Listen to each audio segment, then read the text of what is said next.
বাংলাদেশ ও ভারতের মধ্যে গঙ্গা চুক্তি নবায়নের ক্ষেত্রে পশ্চিমবঙ্গের মুখ্যমন্ত্রী মমতা বন্দ্যোপাধ্যায়ের অভিযোগ প্রত্যাখ্যান করেছে ভারতের পররাষ্ট্র মন্ত্রণালয়। শুক্রবার মন্ত্রণালয়ের মুখপাত্র রণধীর জয়সওয়াল বলেন, মুখ্যমন্ত্রীর অভিযোগ ভিত্তিহীন। সরকারি তথ্য ও মুখ্যমন্ত্রীর তোলা অভিযোগের মধ্যে মিল নেই।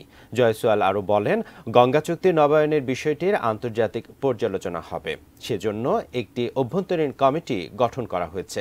সেই কমিটির প্রতিটি বৈঠকে এই চুক্তির সঙ্গে সম্পর্কযুক্ত সবাই যোগ দিয়েছেন, এমনকি পশ্চিমবঙ্গ সরকারের প্রতিনিধিও যোগ দিয়েছেন। সম্প্রতি প্রধানমন্ত্রী শেখ হাসিনার ভারত সফরে গঙ্গা চুক্তির নবায়ন প্রসঙ্গটি আলোচিত হয়। ৩০ বছরের ওই চুক্তির মেয়াদ ২০২৬ সালে শেষ হচ্ছে। চুক্তি নবায়ন বিবেচনার জন্য দুই দেশের মধ্যে কারিগরি একটি কমিটি গঠনের সিদ্ধান্ত হয়েছে। পশ্চিমবঙ্গের মুখ্যমন্ত্রী মমতা বন্দ্যোপাধ্যায় অভিযোগ করেন, এ বিষয়ে তার সঙ্গে কোনো যোগাযোগ করা হয়নি। Internal review of this treaty is being undertaken, and for that an internal committee has been set up.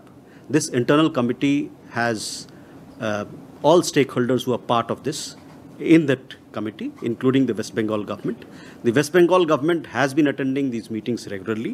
In fact, on 5th of April 2024, a communication was received from the West Bengal government indicating its drinking water and industrial water requirements for inclusion in the treaty beyond 2026.